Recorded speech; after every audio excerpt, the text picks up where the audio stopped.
Broadcasting live from Nairobi, Kenya, this is Scope News at 9 p.m. Some of our top stories tonight. Eliud Kipchoge breaks course record in 2019 London Marathon. Number of people killed in Mozambique after Cyclone Kenneth rises to at least 38 as floods worsens. And in sports, Kenya is set to take place in this year's Africa Cup of Nations for the first time since 2004. Thanks for joining us. A very good evening and welcome. My name is Claire. And I am Kimani. After a 2-year break, the annual Culture Week, which seeks to celebrate the vast beauty of diversity in Daystar University, finally took place this week. The event has not only changed the name to African Festival, but it has attracted a lot of participants. Our reporter Patrick Malombe took part in the event and filed the following report. Culture is diverse, and this diversity unites each and every culture. A phrase that is evident and has been perfectly portrayed in Daystar University during the Culture Week Festival in the River campus since Monday. The one-week festival, whose theme is Unity in Diversity, was well embraced by students in the campus who took part by wearing different attires throughout the week. As we await tonight's performances from different cultures to climax the festival, students have expressed their expectations and the importance of such an occurrence. It's culturally diverse school. It brings together every culture, DRC, Kenyans, like tribes, different tribes in Kenya, like Luos, Kikuyus. It's important, and it also breaks the monotony of schoolwork. Yeah. So what's your take on the change of the name from the Culture Week to African Festival? I'll talk, because I'm a PR student, I'll talk as a PR practitioner. This brings change, and changing the brand is so good. And you know, as per now, we are still healing, and bringing that, it could bring students back and engage themselves easily with each other. As per this one, it's not that interesting, but I believe it will be interesting one day because now students are back together. I remember my first cultural in 2016. It was the best. Man, people are dressed. They were looking so good. There was no fear of anything. Now people are like, should I wear this? How will people view me or look at me? Yeah. So probably, what expectations do you have tonight? I expect different things. Okay, if it's culture, it's culture. They dance traditionally how people used to dance, not just dance now like secular people dance. Yeah, it's about culture and how they dress. Everyone should be dressed. I expect that. For me, the essence of African Festival in Daystar is that since it's based in Africa, it's an African university basically. Though international, we are supposed to celebrate our roots always. And so for me, African Festival is a chance to do that. I get a platform to celebrate my Africanness. I get to be black in Africa and enjoy it at my home ground. Different teams are currently polishing up their performances. The best team will walk out with the GOAT and will be declared the best culture for this year's festival. It has been a busy week here at Daystar University, where students have appreciated cultural diversity, a program that started from Monday up to today, and definitely students have showcased different talents and different cultural diversity. Reporting live from Daystar University, my name is Patrick.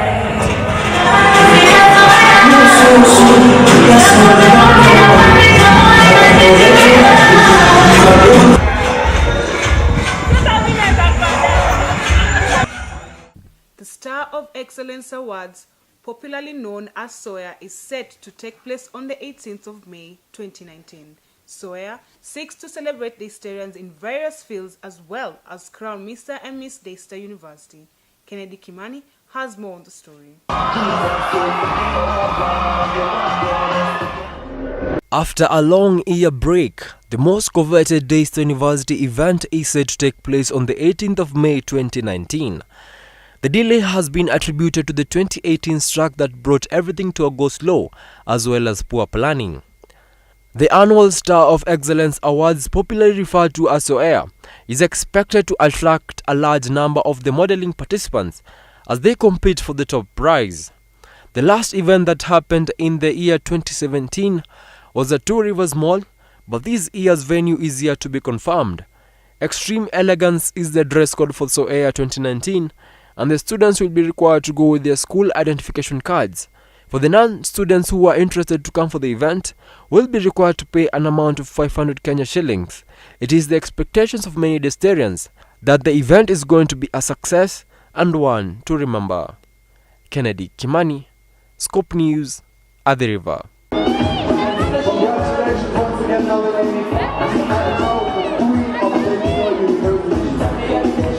He has been described as the man who has forgotten how to lose.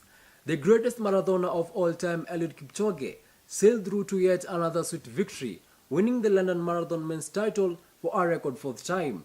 The 34-year-old athlete, who broke the world record in Berlin last year, tactically shed off Ethiopians Mosinet Geremiu and Mule Wasihun, with 3 kilometers to go to claim triumph in 2 hours, 2 minutes and 38 seconds. It was similar, if not a better script, in the women's race as Kenya's Bridget Kosgei claimed the biggest victory of her career when she stunned a rich field to win women's London Marathon. The 25-year-old Kosgei, who won Chicago Marathon 6 months ago, pulled away from defending champion Vivian Cheruiyot after cruising past the 35-kilometer mark to win in 2 hours, 18 minutes and 20 seconds to become the youngest female London winner. And now let's cross over to Egypt, whereby Egypt has voted to give President Abdel Fattah el-Sisi sweeping powers that could keep him in office until 2030. The National Elections Authority announced that Egyptians had voted to pass a number of major changes to the country's constitution in a 3-day referendum which saw 88% vote in favor of tightening its strongman leader's grip on power. One of the amendments will extend a presidential term from 4 to 6 years. It will also add 2 more years to Sisi's current term and allow him to seek re-election for another 6-year term in 2024. Opposition activists have accused Sisi's government of pressuring people to vote in its favor. Activists have also posted photos to social media that showed white cardboard boxes packed with groceries being handed out to people after they voted. However, the country's Electoral Commission has denied any wrongdoing and said it had not received any formal complaints about irregularities. Disaster has followed disaster in Mozambique, and relenting misery hit upon misery. At least 38 people are now known to have died in Mozambique as a result of Cyclone Kenneth. Tens of thousands of people have been displaced. Heavy winds and rain is hampering aid efforts to help those left stranded and displaced. The cyclone is the second powerful tropical storm to hit Southeast Africa in just 5 weeks.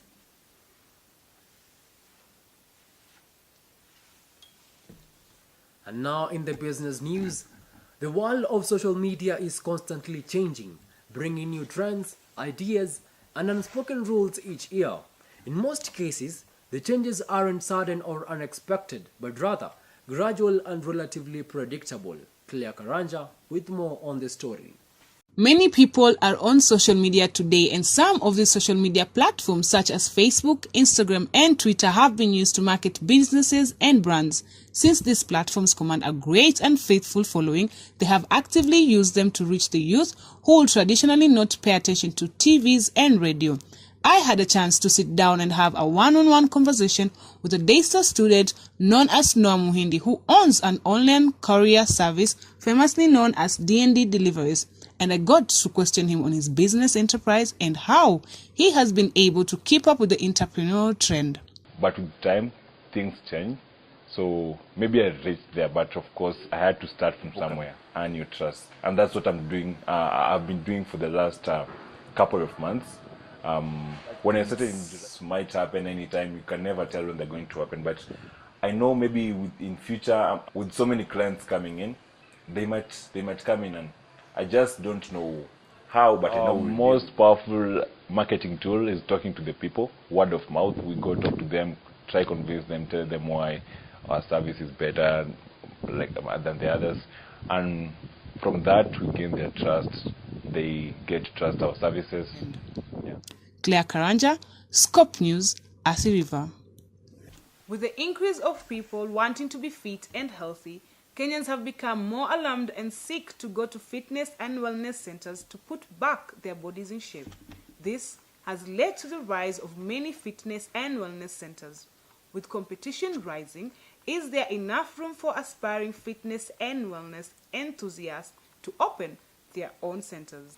To enlighten us more, our reporter, Laura Nell, has more details.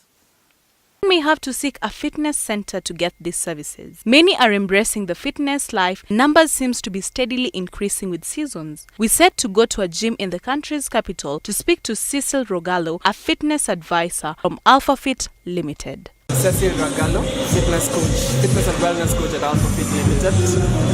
You can find us at Ngong Road, right opposite Marsabit Plaza. Basically what we do is take care of your health, whether it's losing weight, increase your performance, help you rehabilitate from any injuries that you've gotten in the past. So to be in a steady, the fitness industry has its seasons, but generally we've seen a steady increase from February when we opened up to now. The gym deals in a lot of new trends in the fitness industry, especially when it's talk about Kenya. So the interest has drawn in a lot of people. What we call it functional training, basically using your own body to work out. So you can take a look inside the gym you won't be able to see any machines. So the interest that has drawn has allowed a lot of people to come into the gym and to be able to want to learn what's going on, what the new trend is right now. Marketing tools such as social media and word of mouth are quite powerful. Thank God for social media. So the number one point of marketing at 10% is social media, specifically Instagram, because Kenya has become, Nairobi State specifically has become a city where people are sharing videos and pictures through social media. People are sharing their fitness journeys. The gym is sharing its classes, the training sessions that are going into the gym. So basically, through a lot of social media is the major source of marketing. We get a lot of the people coming in, but word of mouth is a big part of how we get clients into the gym and working specifically with either the coaches or doing the classes. You retain clients by making sure you have professionals working for you. You retain clients by making sure you have the best people working for you. But basically helping them achieve their results or making them feel like this is good. So by those two ways, these are the two easiest ways to retain your clients. And we know retention is one of the biggest sources of revenue generation, and the revenue that you can count on, not revenue that you're guessing. Because you retain a client, you can count on them. If you can count on a client to be there for a year, you'll be able to count on the income that they bring to the gym for the same year as well. People tend to think the fitness world is rather crowded, but it is not the case. Any enthusiast who may want to enter into the business has hopes. People tend to think it's a crowded market, but I tend to say the industry lacks qualified personnel. So if you get yourself qualified, you'll be in a better position to get into the market and to do that, to grow your business in a better way. So I would not call it crowded, I would call it crowded in the wrong way. To be able to be unique and singular, one must look for factors that makes them stand out from the rest, and Alpha Gym Limited has a way of doing that. The new trend of functional training. You get into most gyms right now, what you see, the first thing you see is 1 million treadmills, 1 million cable machines. You won't be able to see that over here. So over here you go through a process of learning how to work with your body. One must be ready for the challenges. A lot of misconceptions and lack of professionalism are some of the challenges fitness centers face. Number one is most people come into the gym with misinformation and they expect too much in a very short period of time. So this is one of the biggest challenges they face. So someone will come in and expect to lose weight by just training in the gym, not by watching what they're eating. So we lose a lot of clients that way, because a lot of clients will come to the gym for 3 months, they haven't lost any weight. The gym is not working for them. They forget that it's only 30% of the gym. And then a second challenge that we face again is lack of professionalism. Keep on speaking about this. The trainers who come into the gym are not as professional as it's supposed to be. So we get a lot of clients getting services that are not professional, and then they tend to leave and tend to lose a lot of clients that way. So it's basically professionalism and a lot of misconception of the clients. Over the recent years, salons dedicated exclusively to men beauty and grooming have been popping up in the city of Nairobi, Kenya. But what does this trend mean for gender equality? And is it really as progressive as we like to think? Our reporter Shirlyne Kemunto interacted with Richard Mwangi, a hairstylist, owner of Richie's Hair and Beauty Salon and Barber Shop, and filed the following report. In the busy town of the CBD, we meet a young man in his mid-20s known as Richard Mwangi. He is a hairstylist and is the owner of Richie's Hair and Beauty Salon and Barber Shop. The salon is located at Chalder House, upper ground floor, just before the fire station. With the current economic challenge in the country, for Richard Mwangi, he says that he has no option but to learn how to cope with the economic challenge. Tunaweza kuihandle bado because hatuwezi funga biashara, but imekuwa ngumu kidogo, but tunashukuru tu. Richie not only does hairstyling, but he also does manicure, pedicure and barbering too. As for Richie, the only way he is able to sustain the business and ensure that he has purchased all the beauty products, payment of bills are done, and ensuring that he has a profit is by keenly marketing the salon and barbershop. This is mostly done through social media, and with this, there is a constant flow of customers. What we do, tunamarket sana, tunajimarket sana, alafu flow ya clients, but inabidi tunatia bidii zaidi. Well, that is all we had for you from Richie's Hair and Beauty Salon. The United States is accusing China of stealing intellectual property and wants Beijing to make changes to its economic policies. It favors domestic companies through subsidies, which is considered unfair. It also wants China to buy more U.S. goods to rein in a lofty trade deficit. Our reporter, Shirlyne Kemunto, gives us more details on that. The United States and China are to hold a talk in Beijing next week on Tuesday as they edge closer to resolving the damaging trade dispute. The talk will be headed by Robert Lighthizer, the U.S. Trade Representative, and Liu He, the Chinese Vice Premier. The U.S. is accusing China of stealing intellectual property and wants Beijing to make changes to its economic policies, which it says unfairly favors domestic companies through subsidies. It also wants China to buy more U.S. goods to rein a lofty trade deficits. Mr. Xi addressed some of these concerns last week at the Belt and Road Forum in Beijing ahead of the trade talks. He said China will boost efforts to secure intellectual property protection, increase imports of goods and services, and ensure a fair trading environment for firms. Trade negotiations are difficult to resolve due to the fact that they are part of a broader power struggle between the world's two largest economies. China's growing influence has put many Western governments, and particularly the US, on the defensive. Some in China see the trade war as a part of US efforts to curb its rise. The trade war is already having an impact on the world's economy. International Monetary Fund Chief Economist Geeta Gopinath said the escalation of US-China trade tensions was one factor that had contributed to a significantly weakened global expansion, especially in the second half of 2018. The International Monetary Fund cut its growth forecast for this year by 0.2 percentage points to 3.3%. The Organization for Economic Cooperation and Development also said tariffs imposed by the US and China last year had slowed down the economic growth in the world's two largest economies. Now, according to Thomas Cook Group plc, a British global travel company, More people in the United Kingdom are choosing destinations outside the European Union for their holidays compared to previous years. This is after continuing Brexit uncertainty. It has led many to delay their decisions on when and where they book for their summer holidays. We have our reporter Laura Nell with more details. The UK was set to leave the EU on March 29th. Departure was delayed due to an impasse in Parliament over the terms of British Prime Minister Theresa May's Brexit deal. The new deadline of October 31st has been agreed with Brussels. This has led many to delay their decision on when and where they book for their summer holidays.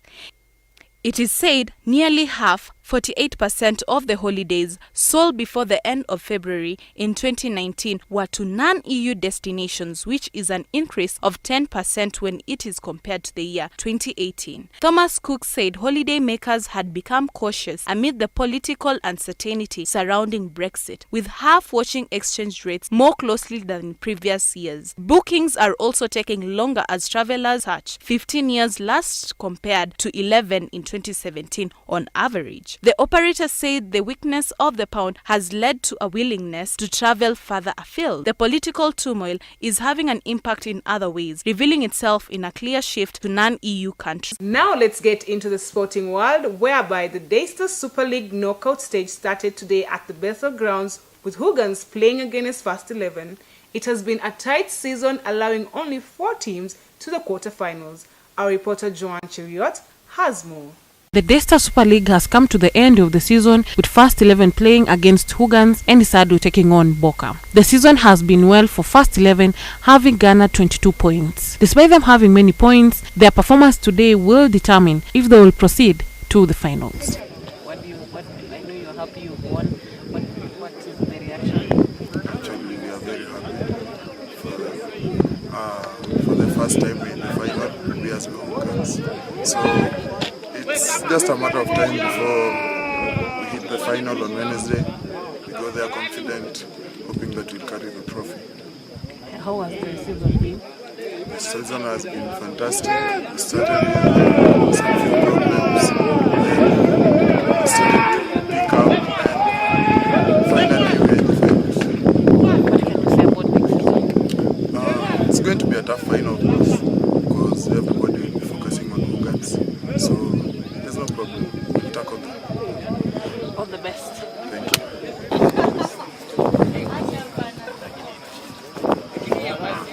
So Barak, as the coach of First 11, what can you say about today's match? Because you were expected to be on the finals, but unfortunately things have turned out the way it has turned out. As a coach, you have so many expectations. Any coach expects to win, but it's unfortunate that we are not at the finals. It's very, very painful. We had a very good season. We have been winning. We will top the league, but unfortunately, fate has fated it. We are not in the finals. It has been a tight match with Hoogans whooping First 11 1-0. With this win, Hoogans now proceed to the finals. Reporting from Bethel grounds, my name is Cheruiyot.c. Beatrice Chebet, the World Junior Athletics Champion, has won the Star Times Personality of the Month for March 2019. Chebet was on the limelight after winning the gold in junior cross country on April 2019 in Denmark. Take a look.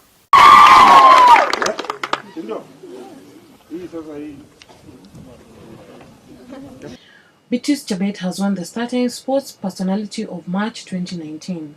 By winning the award, Chebet defeats World Cross Country Senior Women's Champion Helen Obwiri and Kenyan golfer Simeon Ngige. Wewe ndo ulishinda Beatrice, sasa lazima tukuje.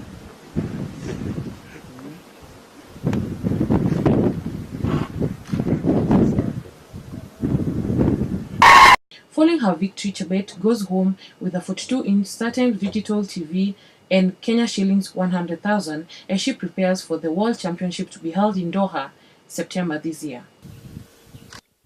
Nimefurahi sana kwa sababu mmesema watu wengi wenye walikuwa wamewekwa in top 5, but mimi Mungu akanionekania kuwa the best kwao. Sasa nimefurahi sana na naona ni mkono wa Bwana. Graduating to senior na nataka kugraduate vizuri I know we are going to meet with Obiri because mi ndio nakimbia 5,000 the same race to Obiri. So nataka kukimbia best than even Obiri. She becomes the 21st winner of the award since its inception in 2017. Thank you so much, Joanne, for that story. Kenya has qualified for the African Cup of Nations for the first time since 2004. Football Kenya Federation President Nick Mwendwa has said that the minimum target of Harambee Stars at the 2019 AFCON is to advance past the group stage. Kimani reports. For the first time in 15 years, the Kenya national football team Harambee Stars has managed to qualify for the 2019 Africa Cup of Nations under coach Sebastian Mine, with Stars captain Victor Wanyama enjoying limited time on the pitch owing to niggling injuries. Striker Michael Olunga, who plies his trade for Kashiwa Resolve, Zambia-based defender Musa Mohamed, Sudan-based winger Ovela Ochieng, Sofapaka midfielder Denis Odhiambo and Gor Mahia right-back Philemon Otieno are some of the national team players who have really impressed. Of Nations Football Tournament is the continent's premier national football team competition, and Kenya's qualification to the event, which will be staged in Egypt, hands Kenyan footballers a unique opportunity to showcase their talent to scouts from all over the world as they come face-to-face with established teams in Africa football, such as Senegal and Algeria, who are in the same group as well as Tanzania. Kenya's qualification for the tournament was mainly aided by the team's unbeaten run in Group F, qualifying matches in September and October 2018. Kenya's good run stretches across 3 matches played at the Kasarani Stadium in Nairobi and Bahir Dar in Ethiopia against fancied Black Stars of Ghana and Ethiopia. Along the way, Kenya somehow benefited from the suspension of Sierra Leone by World Cup football governing body FIFA, guaranteeing Harambee Stars players an early qualification for the tournament. Kenya has been pulled in Group C of the 2019 Africa Cup of Nations, alongside West African giants Senegal, neighbors Tanzania and Algeria. This is the second time the Harambee Stars will be appearing at the tournament, after their disappointing first-round elimination in 2004 in Tunis, Tunisia. Kimani, Scope News, Nairobi. Well, Claire, it has been a long time coming for Harambee Stars. 15 years. It's been a very long time. 15 years is a very long time. And finally, we are here at the AFCON 2019 in Egypt. I feel like they actually do deserve it. They deserve this. Yeah, and I believe Victor Wanyama is going to captain the team to Definitely, victory. He will captain us. Sure. And now, that's all from Scope News at 9 p.m. Thanks for your company. My name is Kimani.